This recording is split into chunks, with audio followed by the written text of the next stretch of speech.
When I entered the courtroom that morning, my daughter Olivia rolled her eyes and whispered something derogatory to her husband David. But then something extraordinary happened.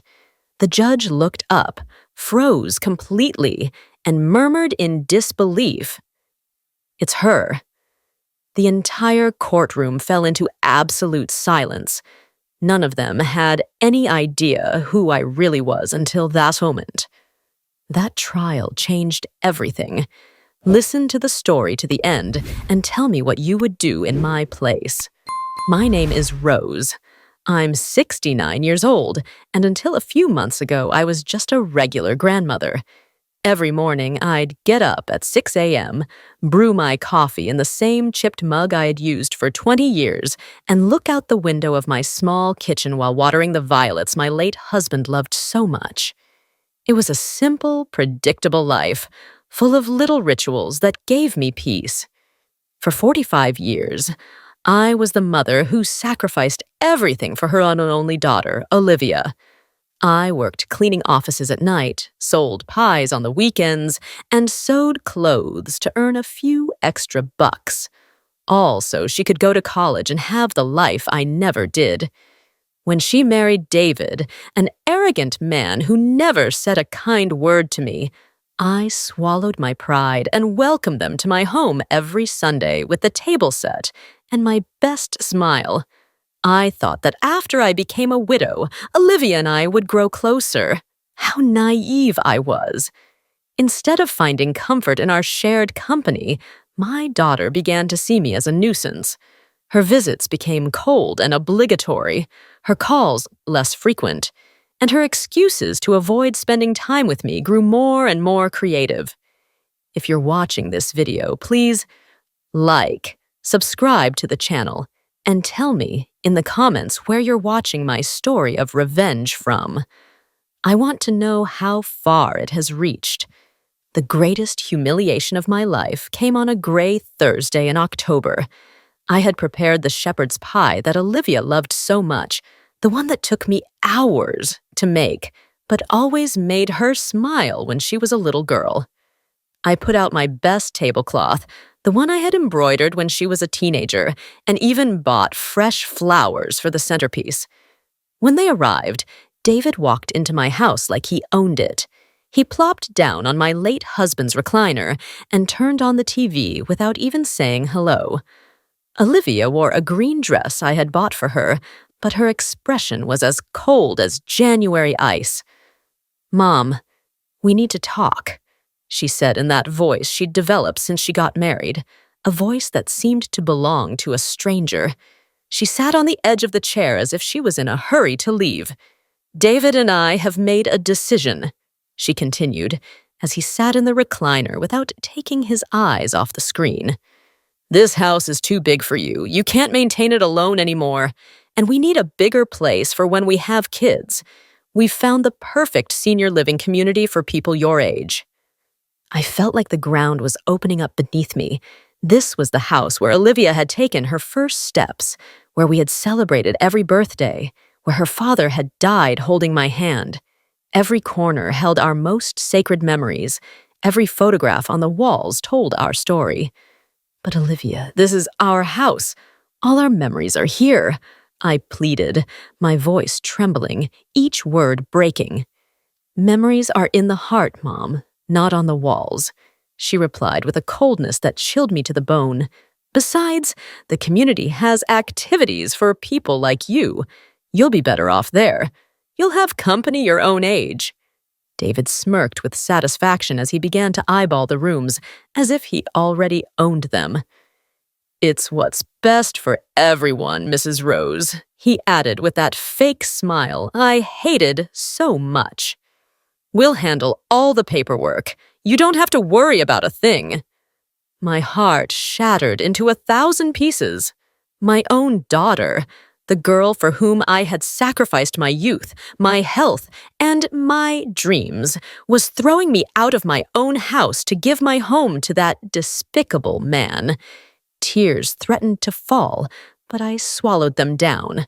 I wasn't going to give them the satisfaction of seeing me cry. "I need time to think," I murmured, with what little dignity I had left. I truly wonder if you were in my place. What would you do? Would you choose to be quiet to maintain peace, or would you dare to face everything to reclaim your voice? I want to know your opinion, because every story is like a candle that can light the way for someone else. There's not much to think about, Mom, Olivia replied, getting up. It's already decided. The appraiser is coming next week. And with that, they left. They left my shepherd's pie untouched, my flowers wilting, and my heart in pieces on the table where we had once been a happy family. That night, I couldn't sleep. I sat in the kitchen looking at the photographs on the wall. Olivia as a baby, Olivia on her first day of school, Olivia on her graduation day. In every picture, I was there holding her, hugging her, smiling with pride. How had it come to this? How had the girl who once told me I was her hero now treat me like trash? The following days were a nightmare. David showed up with an appraiser without warning, a man in a gray suit who walked through my house as if it were an object for sale. He took notes, measured rooms, and talked about potential and necessary renovations, as if I weren't even there. Olivia accompanied him, nodding at every derogatory comment about my home.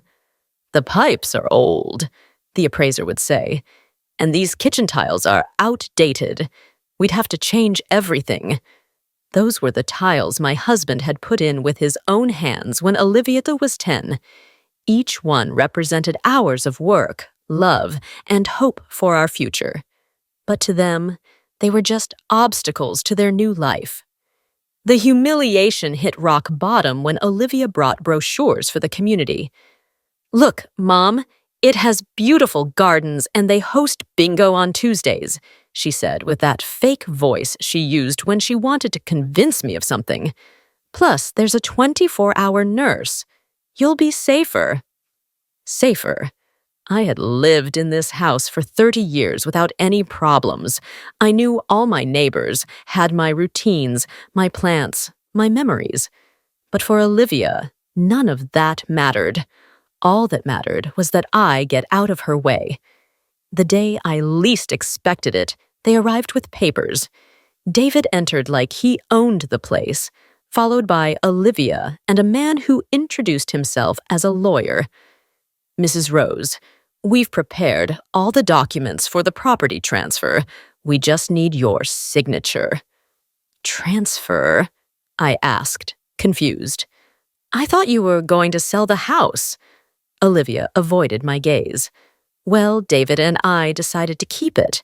It's better for the family to hold on to properties." That's when I understood everything. It wasn't just that they wanted me out. They wanted to take ownership of my house, the legacy my husband and I had built with so much effort. It was a robbery disguised as filial concern. "I'm not signing anything," I said with the firmest voice I could muster. David stood up abruptly. His face completely changed, showing the aggression he had always kept hidden when my husband was alive. "Ma'am, you're no longer in a condition to make decisions. Olivia is your only heir, and she's acting in your best interest." "This is my house," I yelled, surprised by my own strength.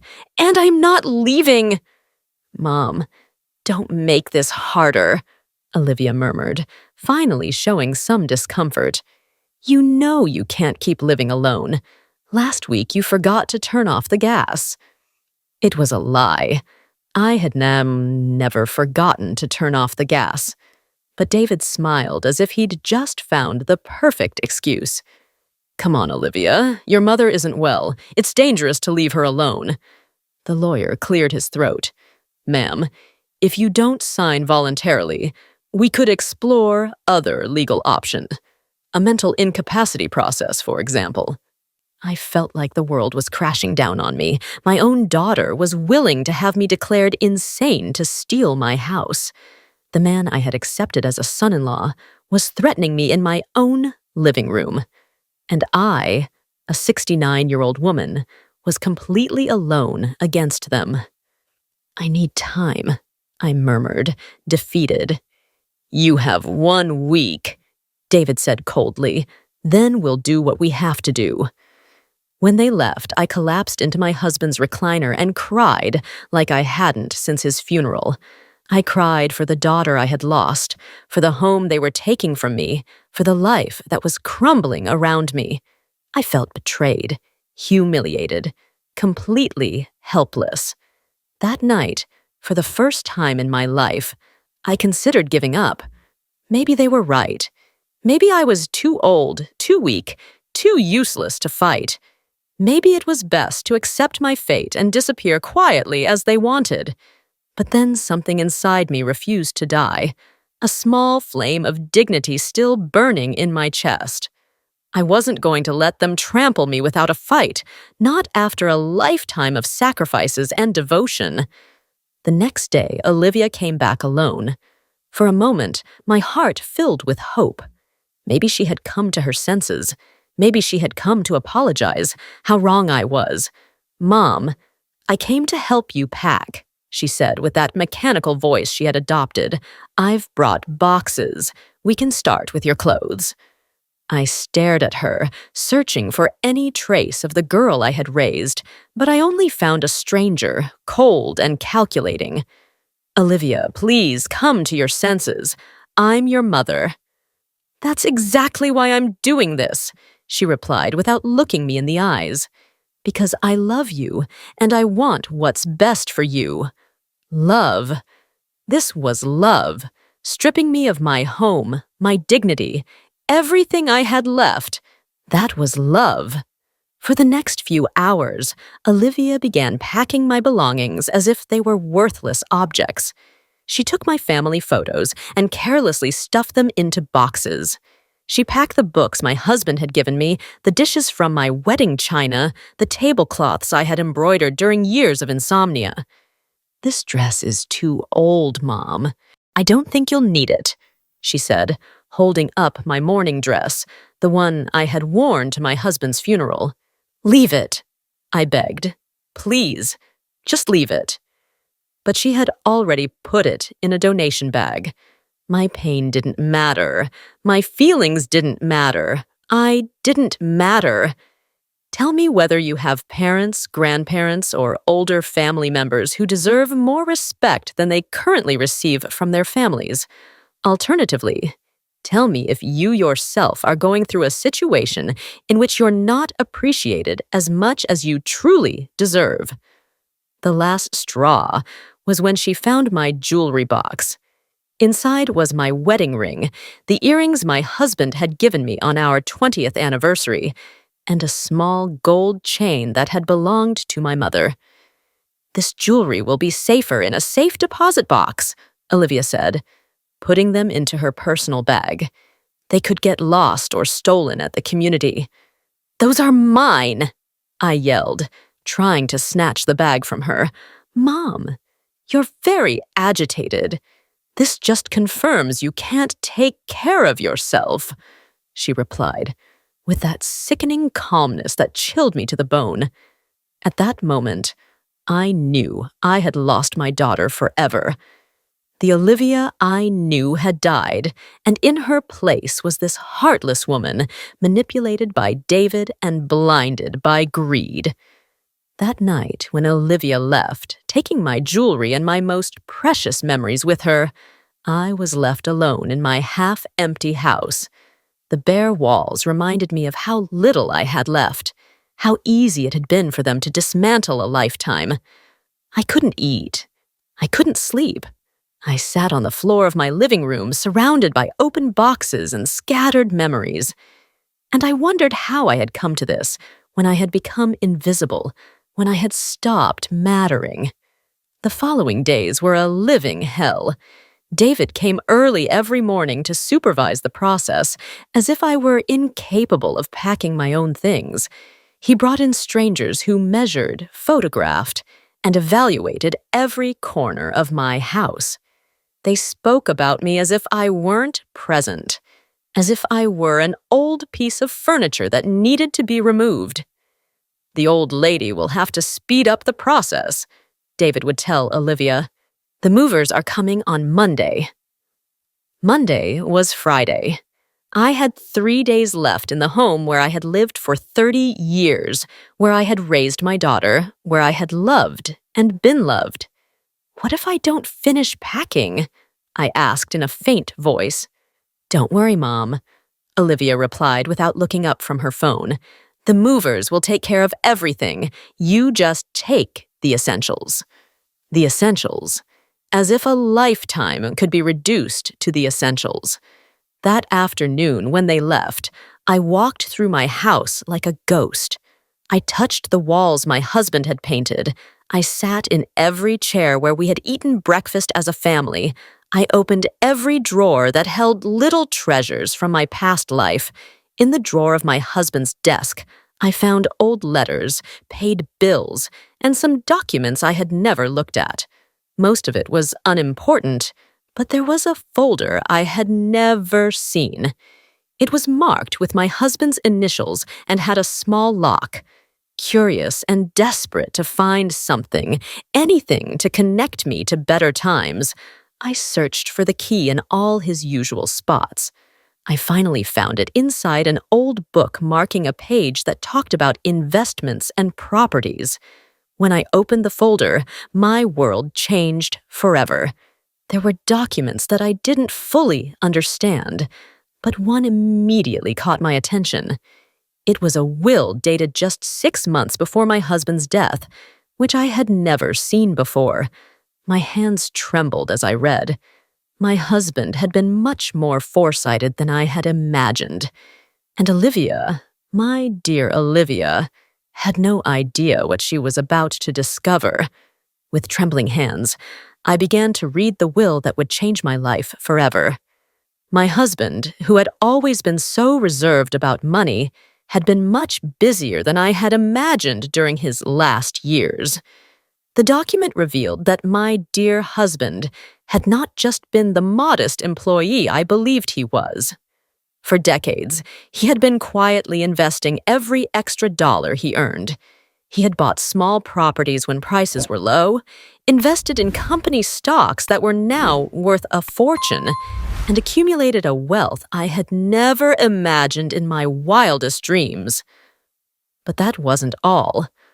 The will clearly specified that I was the sole heir to everything. Olivia would only receive a small sum if I died, and only if she had cared for me with love and respect in my final years. My husband had been wiser than I thought. He had seen something in David that I had refused to recognize. There was also a clause that took my breath away. My husband owned the entire building where Olivia and David lived. The apartment they thought they were paying for monthly was actually ours. All the tenants in the building were paying rent to us, and that rent had been automatically deposited into an account I was unaware of. With trembling fingers, I searched through the papers until I found the bank statements. The number was astronomical. For 2 years since my husband's death, I had been living as a poor widow while a fortune was accumulating in the bank. There were more surprises. My husband owned shares in the company where David worked, not just minor shares, but a stake so significant that I could practically influence the company's decisions. There were also investments in restaurants, small businesses, and even a large piece of land on the outskirts of the city that was now worth millions. I read and reread every document, every contract, every certificate. Everything was there, perfectly organized and legal. My husband had built a silent empire, and I was its empress without knowing it. But what impacted me most was a personal letter I found at the end of the folder. It was in my husband's own handwriting, addressed to me. "My dearest Rose," the letter said, "if you are reading this, it means I am no longer with you, and you have found this treasure I kept for you. Forgive me for not telling you while I was alive, but I wanted it to be a surprise for your golden years. You always worked so hard. You always sacrificed so much for Olivia and me that I wanted to make sure you would never lack for anything. Tears began to stream down my cheeks as I continued reading. I also have to confess something. I never fully trusted David. There's something about him that I don't like, an ambition that worries me. That's why I structured everything this way. If Olivia takes care of you and respects you as you deserve, she will have a comfortable life. But if she ever treats you poorly or tries to take advantage of you, you have all the power to protect yourself. My husband had foreseen exactly what was happening. He had seen right through David from the beginning and had prepared my defense before he died. Use this power wisely, my love, not to hurt, but to protect yourself and to teach. Olivia is good deep down. She's just confused. But if you need to defend yourself, you now have the tools to do it. Signed, your husband who loves you for all eternity. I sat on the floor of my living room, surrounded by documents worth millions, crying for the wise man I had lost, and for the daughter I was about to lose. But for the first time in months, they weren't tears of defeat. They were tears of gratitude, of hope, and yes, also of silent satisfaction. Olivia and David thought they were stripping me of everything. They had no idea that I owned the building where they lived, the shares in the company where he worked, and properties all over the city. They thought they were throwing me out of my house to take it for themselves, not knowing that this house was the least valuable thing I owned. That night, I didn't sleep, but for the first time in weeks, it wasn't because of sadness. It was because my mind was working, planning, calculating. My husband had given me more than money. He had given me power, and now I had to decide how to use it. Monday morning arrived with a light rain tapping against the windows. Olivia and David showed up early with the movers, expecting to find me packed and ready to go. Instead, they found me sitting calmly in my favorite chair, sipping tea as if it were any other day. "Mom, what are you doing? The movers are already here," Olivia said with that impatience she had developed. "I'm not leaving anymore," I replied, with a calmness that surprised me. David approached with that threatening smile I knew so well. "Mrs. Rose, we've talked about this. You don't have a choice." I looked him directly in the eyes for the first time in years. "You're right, David. I don't have a choice. But it turns out you don't either." Something in my tone must have alerted them, because Olivia came closer with a worried expression. "What are you talking about, Mom?" "I'm talking about how I just discovered something very interesting about my financial situation," I said, taking another sip of tea. "But don't worry, you'll understand everything soon." David and Olivia looked at me with the expression they reserved for when they thought I was talking nonsense. But I was no longer the frightened woman of the previous week. I had a plan, and most importantly, I had the power to execute it. "Mom, enough games," Olivia said with irritation. "The movers are waiting, and they have other jobs after ours." "Then let them go," I replied calmly, "because they're not moving anything here." David stood up abruptly. "Ma'am, I don't think you understand the situation. You no longer have a choice in this matter. On the contrary, David, I think you're the one who doesn't understand the situation." I slowly got up from my chair and walked to the desk where I had left some of the documents I had found. Not all of them, just a few I needed for this conversation. "Did you know that your apartment, the one you've lived in for 3 years, you've never been paying the real owner?" Olivia frowned. "What are you talking about? We pay the rent religiously every month." "Yes, but you pay a management company that in turn deposits the money to me because I own the entire building." The silence that followed was deafening. David was the first to react with a nervous laugh. "That's impossible. You live on a measly pension." "I lived on a pension because I chose to," I replied, enjoying every second of their confusion. "My husband was much smarter than any of us imagined." I showed him one of the property certificates. Olivia took it with trembling hands and read it once, twice, 3 times. This can't be real," she murmured. "It's as real as the fact that you were throwing me out of my own house to take it for yourselves. But it turns out this house is the least valuable thing I own." David snatched the document from Olivia's hands. His face paled as he read. "This has to be fake, a forged document." "You can verify it whenever you want," I said with a smile I hadn't felt in months. "In fact, I encourage you to do so." Olivia sank onto the sofa as if her legs had been cut off. "Why did you never tell us anything?" "Because I didn't know myself until 3 days ago. Your father kept this secret to protect me. What a visionary he was." David began pacing the living room, clearly agitated. "This changes everything, Olivia. If your mother is really the owner of the building, it means she can evict you whenever she wants." I finished the sentence for him, along with all the other tenants who have been paying me on time for 2 years. "You can't do that," Olivia said in a broken voice. "We're family." "Family." The word came out of my mouth with more bitterness than I intended. "Like when you had me declared mentally incapacitated to steal my house? Like when you packed my memories as if they were trash? Like when you took my mother's jewelry?" Olivia began to cry, but they were no longer the manipulative tears she had learned to use. They were tears of genuine terror. "Mom, please, we can fix this. It was all David's idea." "Olivia!" David yelled, furious that she was blaming him.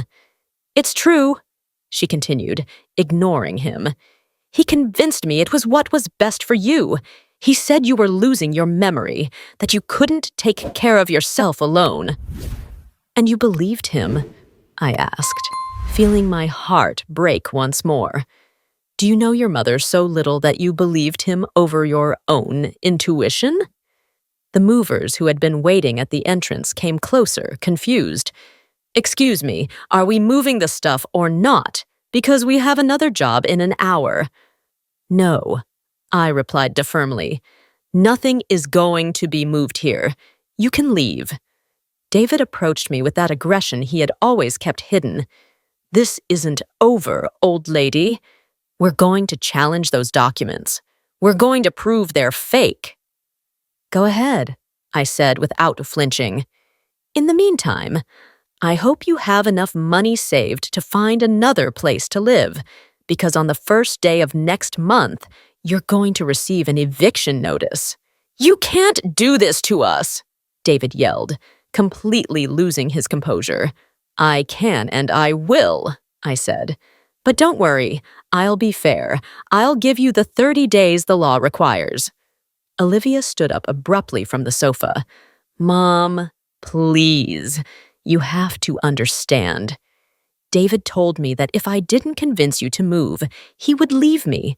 He said he couldn't stand to live knowing you were here alone, being a danger to yourself." "And that justifies everything you did to me?" I asked. "It justifies treating me like trash, packing my memories without care, taking your grandmother's jewelry?" "I'll give them back to you right now," Olivia said, desperately searching her bag. "It's too late for that, Olivia."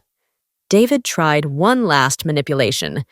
"Mrs. Rose, if you really have as much money as you say you do, why don't you help us instead of punishing us? We could be a united family." I looked at him with the contempt he deserved. "A united family? Like when you threatened to have me declared mentally incapacitated? Like when you turned my daughter against me?" "I never—" "Shut up, David," I interrupted him with an authority I didn't know I possessed. "I've heard enough of your lies." The movers had left, leaving us alone in the tension that filled the house. Olivia was crying silently. David was pacing like a caged animal, and I felt strangely calm for the first time in months. "This is what's going to happen," I announced. "You have 30 days to find another place to live. During that time, I don't want to see you around here unless it's a real emergency." "And then what?" Olivia asked in a broken voice. "Then we'll see if you've learned anything about respect and family." David exploded. "This is emotional blackmail. You're using your money to manipulate us." Manipulation. The word made me laugh bitterly. Like when you used my supposed mental incapacity to manipulate me. Like when you used my motherly love to blackmail me. "It's different," David murmured, but he no longer sounded convincing, not even to himself. "You're right," I admitted. "It is different, because I really have the power I'm using." Olivia rose from the sofa with slow movements. "Is there anything we can do to make you change your mind?" "Yes," I replied without hesitation, "but I don't think David is willing to do it." "What is it?" she asked, clinging to that hope. "I want an apology. A real, sincere apology for every humiliation you put me through. I want you to admit that you treated me like trash, and I want David to acknowledge that this was all his idea." David turned red with rage. "I'm never going to humiliate myself in front of you." "Then get ready to move," I said simply. Olivia looked at him pleadingly. "David, please. It's my mother, your mother-in-law.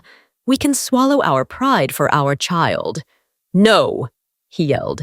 "I'm not going to bow down to this manipulative old woman." The insult hung in the air like a slap. Olivia's mouth fell open, finally seeing her husband without the lens of blind love. "Manipulative old woman," I repeated softly. "Interesting. Is that what you really think of me, David?" "No," Olivia murmured, but he had already lost control. "Yes, that's what I think. A bitter old woman who can't stand to see her daughter happy. That's why she made up this whole story about the money." "Made up?" I walked to the desk and pulled out more documents. Did I also make up these bank statements? Did I make up these property deeds? Did I make up the stock certificates? I put each document on the dining room table, one by one, until the surface was covered with irrefutable proof of my fortune. Olivia came closer and began to examine the papers with trembling hands. "My God, Mom, this is real." "Everything is real. Very real," I confirmed. "And now you understand why your husband is so desperate to discredit me." David tried one last recourse. "Olivia, you can't believe your mother hid all this for years. She's a liar." "No!" Olivia suddenly shouted, surprising us all. "Stop it, David. Just stop." She turned to me, tears streaming down her cheeks. "Mom, I'm so sorry. I'm sorry for everything. You're right. I treated you like trash. I took your memories, your jewelry, your dignity. And the worst part is, I did it because he convinced me you were a burden." "Olivia, don't listen to her," David tried, but she completely ignored him. "He filled my head with lies about your mental health, about the dangers of you living alone. He made me feel guilty for leaving you here when all you wanted was to be in your home." "Olivia, shut up," David ordered her, but it was too late. "Don't you ever tell me to shut up again," she yelled. "I'm sick of your manipulations, sick of you using me to hurt my mother." The silence that followed was absolute. For the first time in years, Olivia had defended something she believed was right. Instead of blindly following her husband's orders, she had stood up to him. David looked at her with a coldness that chilled me to the bone. If you choose your mother over me, Olivia, this relationship is over. Olivia stood still for a moment, processing the ultimatum. Then, to my surprise, she straightened up and looked him directly in the eyes. Then it's over, she said in a voice I had never heard her use before. David was frozen, and as if he couldn't believe what he had just heard. For years, he had controlled her every decision, every thought, every movement, and now, for the first time, she had said no to him. "You're not serious," he murmured with a nervous smile. "You're pregnant, Olivia. You can't raise a child alone." "I won't be alone," Olivia replied, looking at me for the first time in months, with something that resembled love. "I have my mom." But I wasn't ready to forgive so easily. The months of humiliation, the nights of crying, the feeling of having lost my only daughter, all of that didn't just disappear with a few words. "Olivia," I said softly, "I appreciate that you've finally opened your eyes, but this doesn't fix everything that happened." Her face fell. "Mom, please. I know I don't deserve your forgiveness, but I'm willing to do whatever it takes." David, seeing that he was losing control of the situation, adopted a different attitude. He suddenly got on his knees in front of me with an expression of repentance that I knew was false. "Mrs. Rose, you're right. It was all my fault.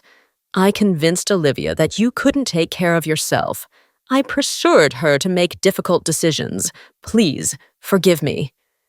I looked down at him, feeling a mix of satisfaction and disgust.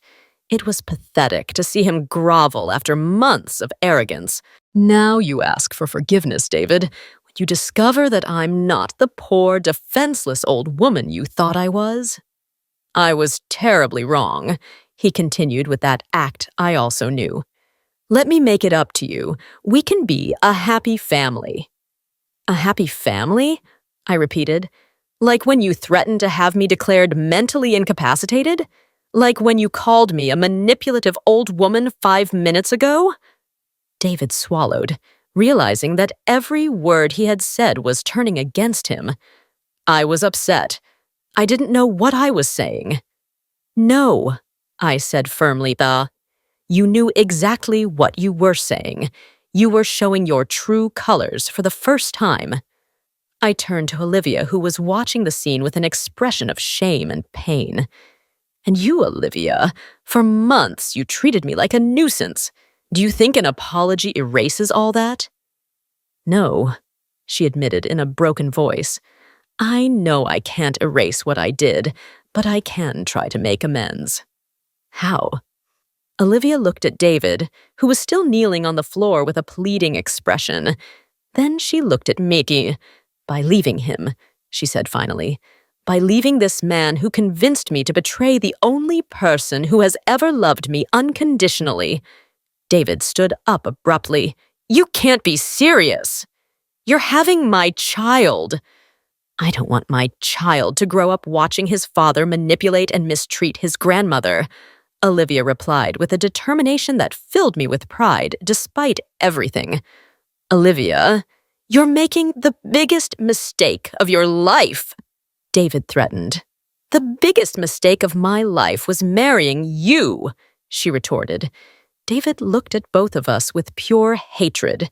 "This isn't over. I'm going to fight for custody of my child. I'm going to prove you're both crazy." "With what money are you going to fight?" I asked calmly.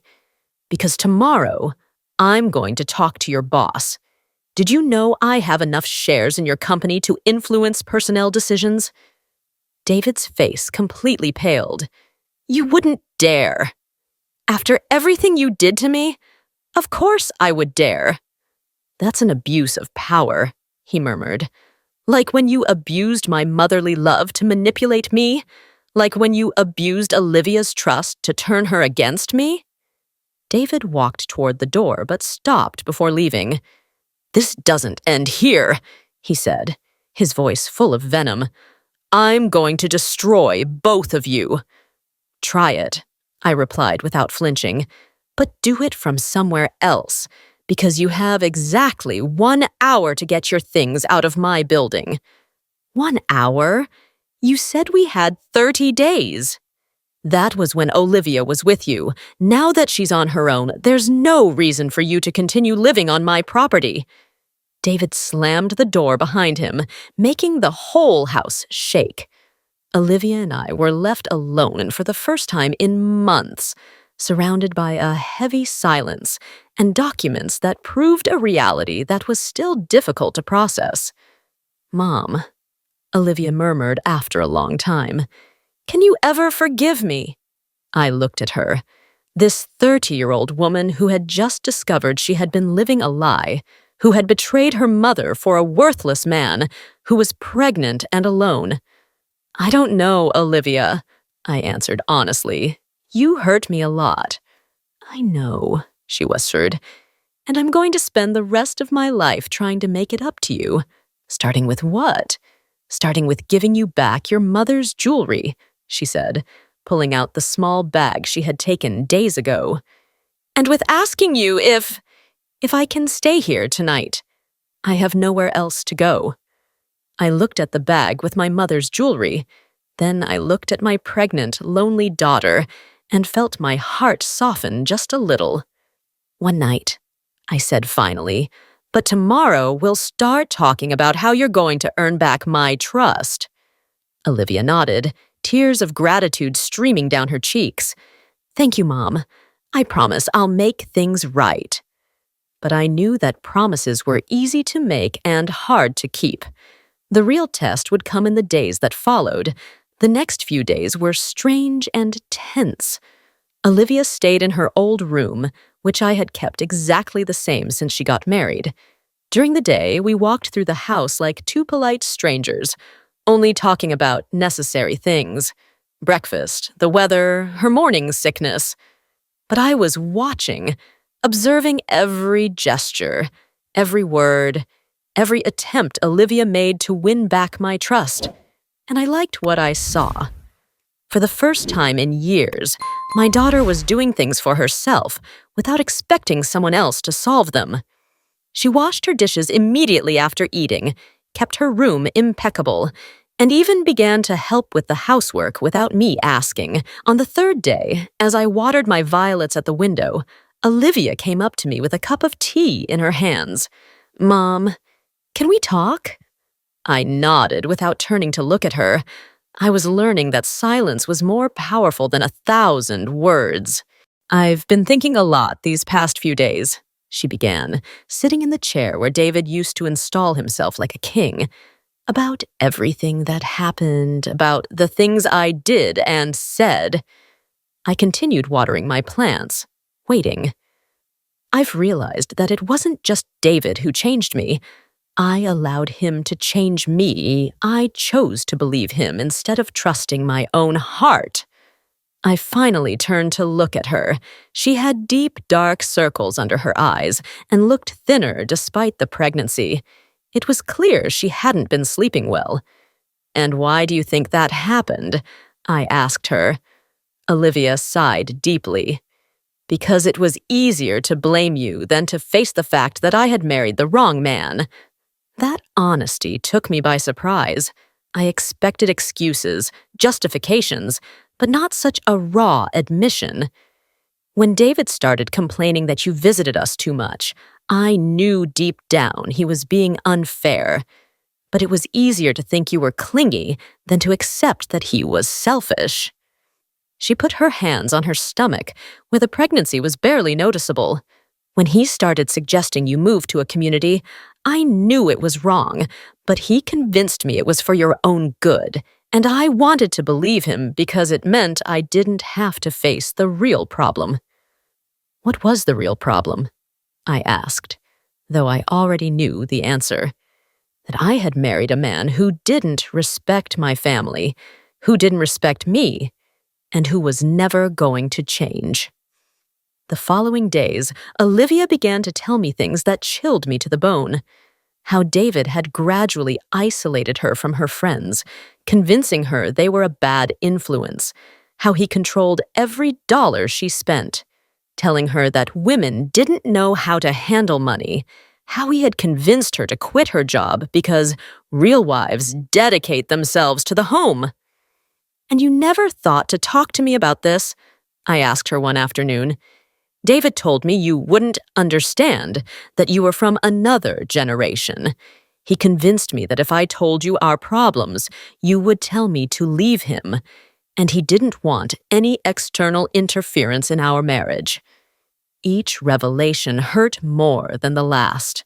My daughter had been suffering in silence while I believed she was happy. And when she had finally tried to get closer to me, it was already too late because David had programmed her to see me as the enemy. A week after David left, Olivia received a call that left her white as a sheet. "It was the building manager," she said in a trembling voice. "David is in the lobby. He says he has the right to come up because he's still my husband. And what did you tell him?" "That I didn't want to see him, but he won't leave. He's yelling that he's going to call the police, that this is a kidnapping." I got up from my chair with a calmness that surprised me. "Tell the manager to come down. I'm going to talk to him." "Mom, he's very agitated. We don't know what he's capable of." "Exactly. That's why I have to go down." When I arrived in the lobby, I found David in a fury, yelling at the poor manager who was trembling behind his desk. "That crazy old woman is holding my wife captive," David was yelling. "I want you to call the police right now." "Good afternoon, David," I said in a serene voice. He turned to me, his eyes bloodshot. He had obviously been drinking. "You give me my wife back right now." "Olivia is exactly where she wants to be," I replied. "And if you don't leave my property immediately, I'll be the one to call the police. This isn't your property. You're a liar." I took out my phone and dialed my lawyer's number, putting it on speaker. "Attorney Victoria," I said when she answered. "It's Rose. I have an agitated man here who refuses to leave my building. Could you confirm that I'm the legal owner?" "Of course, Mrs. Rose," my lawyer's clear voice replied. "You are the sole owner of the building located at—" David was silenced as he listened to the legal confirmation. The manager looked at him with a mixture of fear and embarrassment, finally understanding the situation. "Anything else you need clarified, David?" I asked after hanging up. "This isn't going to end here," he murmured, but he no longer sounded convincing. "You're right," I agreed, "because tomorrow I'll talk to your supervisor at the company, and the day after that, with the bank that gave you the loan for your car. Contacts are useful when you have enough money." David left without another word, but I knew he would be back. Men like him don't give up easily. 2 months later, the day of the trial arrived like a storm we had been waiting for. David had followed through on his threat and sued us for parental alienation and financial manipulation, asking for full custody of the baby Olivia was carrying. That morning, as I put on my best black suit, Olivia came into my room with tears in her eyes. "Mom, I'm scared," she confessed. "What if the judge believes him? What if he takes my baby from me?" I hugged her for the first time in months, feeling her body tremble against mine. "That's not going to happen," I assured her. "We have the truth on our side." When we arrived at the courthouse, David was already there with a lawyer who had clearly cost him more than he could afford. He looked at me with that familiar hatred, but this time, it didn't intimidate me.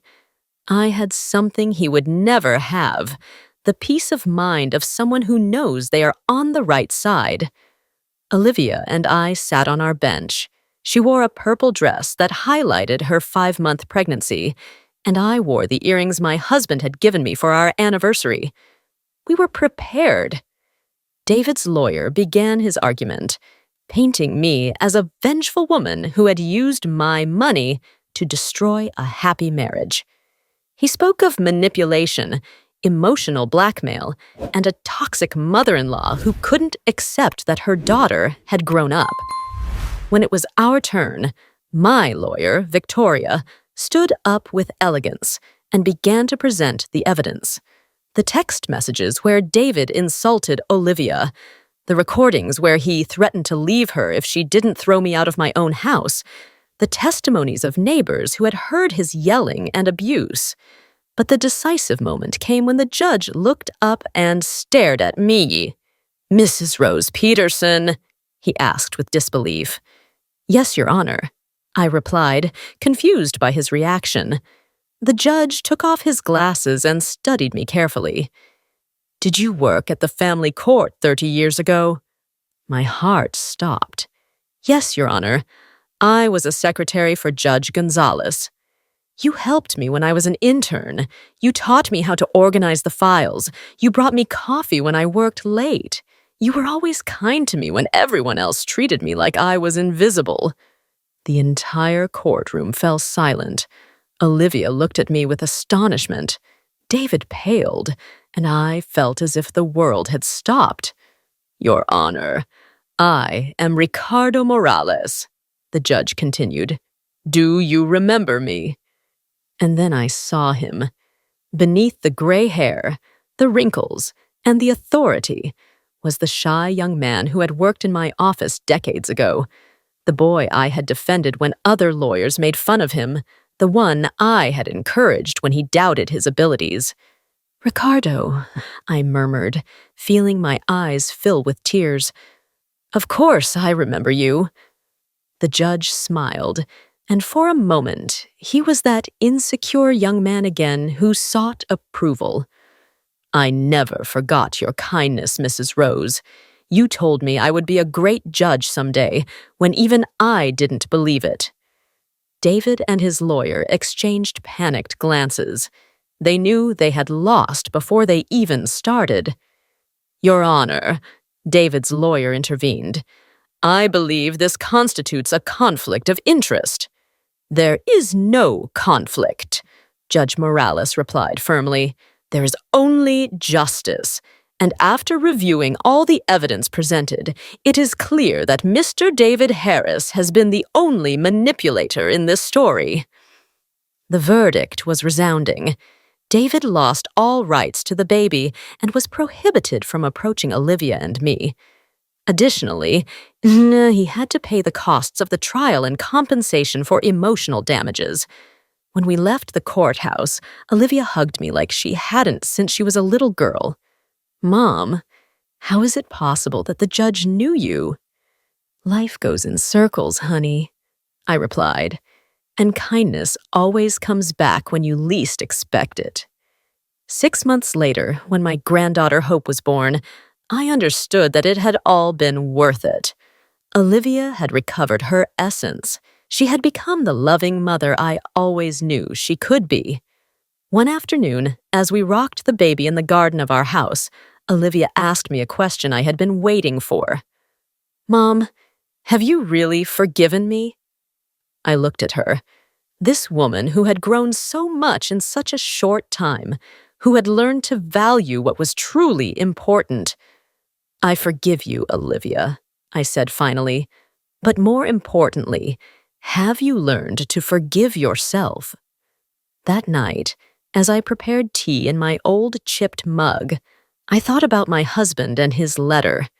I had used the power he left me exactly as he had hoped, not to hurt, but to protect and to teach. Olivia had learned that true love is not based on control, but on respect. And I had learned that it is never too late to defend your dignity. Looking out the window at the garden where my granddaughter was playing, I smiled. Some battles are worth fighting, and some victories taste better when they were a long time coming. In the end, I hadn't needed to shout to be heard.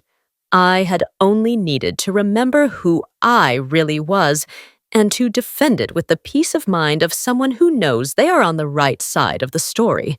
5 years after the trial, my life had taken a turn I never imagined. Little Hope, now a 4-year-old girl with her mother's lively eyes and my own stubbornness, was running through the garden chasing butterflies while Olivia and I prepared Sunday lunch. "Grandma Rose, look what I found!" Hope shouted, running toward me with a yellow flower in her tiny hands. "It's beautiful, my love," I said, lifting her up to give her a kiss. "Should we put it in the vase with the others?"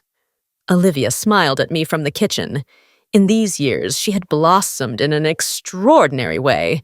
She had gone back to college and was now working as an accountant at a small but prosperous company. And most of all, she had recovered that spontaneous laugh I remembered from her childhood.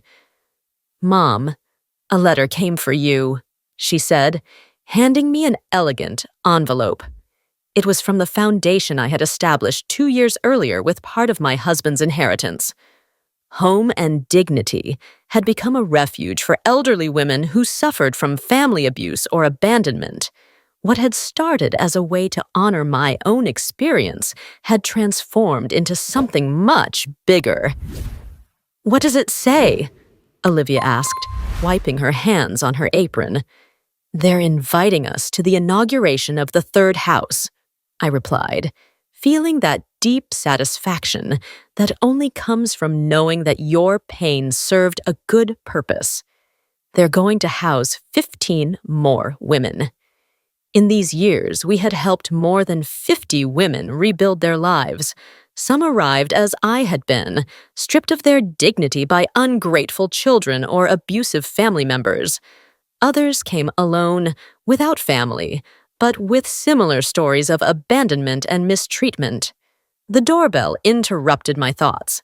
Olivia went to open it and came back with a mysterious smile. "Mom, you have a visitor." Behind her appeared Judge Ricardo Morales, now retired, accompanied by an elegant woman with silver hair. "Mrs. Rose," he greeted me with that warm smile he had kept since he was young. "I want to introduce you to my wife, Elena." "It's an honor to meet you," Elena said, taking my hands. "Ricardo has told me so much about you. He says you were one of the most important people in his professional development." "He exaggerates," I replied, but I was deeply moved. "Not at all," Ricardo insisted. "And that's why we wanted to invite you personally. The Association of Retired Judges is going to give you an award for your work with the foundation." "That's not necessary," I began to say. "Yes, it is," he interrupted me. "Your story inspired many of us to reflect on true justice, the kind that goes beyond written laws." After they left, Olivia and I sat on the patio while Hope played with her dolls. The garden was more beautiful than ever. I had hired a gardener, but I still personally cared for the violets my husband had loved so much. "Do you know what I admire most about you, Mom?" Olivia asked me suddenly. "What?" "That you never became bitter after everything I put you through. After all the pain, you never let it harden your heart." "Of course I became bitter," I admitted. "There were nights when resentment gnawed at me from the inside, but your father taught me something very valuable in his letter." "What did he teach you?" "That true power doesn't come from revenge, but from the ability to transform pain into something useful for others." Olivia nodded, understanding. She herself had experienced that transformation. She now volunteered at the foundation, using her own experience to counsel young women who had fallen into toxic relationships. "Did you ever find out what happened to David?" she asked me. "Attorney Victoria told me he moved to another city. It seems he got married again." I paused, carefully choosing my words. I hope he learned something from all this, but honestly, it's no longer my concern. "Don't you feel curious?" "No," I replied honestly. "I learned that some people only come into your life to teach you lessons.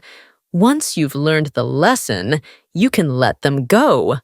Hope came running up, her cheeks rosy from playing. Grandma, will you tell me the story of the brave grandma? It was her favorite story, a children's version of what had happened. In my version, the grandma discovered she had magical powers and used them to protect her family from the evil dragon. I pretended to complain again, but was already lifting her to sit her on my lap. Yes, and don't forget the part where the good judge helps her. As I told the story for the umpteenth time, I thought about how strange fate was. I had needed to lose everything to discover what I really had.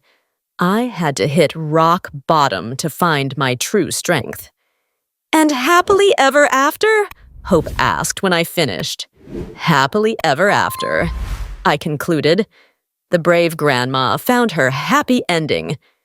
Did you find your happy ending, Grandma? I looked around. Olivia was setting the table for dinner. The garden was blooming. My beautiful granddaughter was in my arms, and the letter from the foundation promised to help more women. Yes, my love, I replied. I found it. That night, after putting Hope to bed, I sat in my favorite chair with a cup of tea and the letters that arrived weekly from the women we had helped. A 75-year-old woman thanked me for giving her the courage to confront her abusive son. A 60-year-old woman told me she had recovered her house after her grandchildren tried to swindle her. Each letter was a confirmation that my experience had served a purpose greater than my own pain. Olivia sat beside me with her own cup of tea. What are you thinking about, Mom? Your father, I admitted. How proud he would be of what we've built. I'm sure he's watching us, Olivia murmured. And about you, I continued. How proud I am of the woman you've become. I learned from the best, she replied, taking my hand. We sat in silence, enjoying the tranquility of the night. In the distance, the soft noise of the city could be heard, but here, in our garden, peace reigned. I love you, Mom, Olivia whispered. And I love you, honey, I replied. I've always loved you, even in the darkest moments. And it was true. A mother's love transcends wounds, disappointments, betrayals. It is stronger than pride, more lasting than resentment, more powerful than any fortune. That night, I slept soundly, without nightmares, without worries. I had found something worth more than all of the money in the world, the peace of knowing that I had used my second chance wisely. In the end, it wasn't about how much money I had or how much power I had wielded. It was about having transformed my pain into purpose, my humiliation into strength, and my experience into wisdom for others. I had learned the most important lesson of all, that it is never too late to defend yourself, never too late to change your story, and never too late to find your true worth. The names and places in this story have been changed to protect the identities of those involved. We do not share this to judge, but in the hope that someone will pause and reflect on how many mothers are silently suffering within their own home. I truly wonder, if you were in my place, what would you do? Would you choose silence to preserve peace? Or would you dare to confront everything in order to reclaim your voice? I long to hear your thoughts, because every story is like a candle that can light the path for someone else. I firmly believe that God always blesses, and that courage leads us toward brighter days. As we close, I leave you with two of the channel's most beloved stories. I am certain they will surprise and inspire you. Thank you for staying with me until this moment.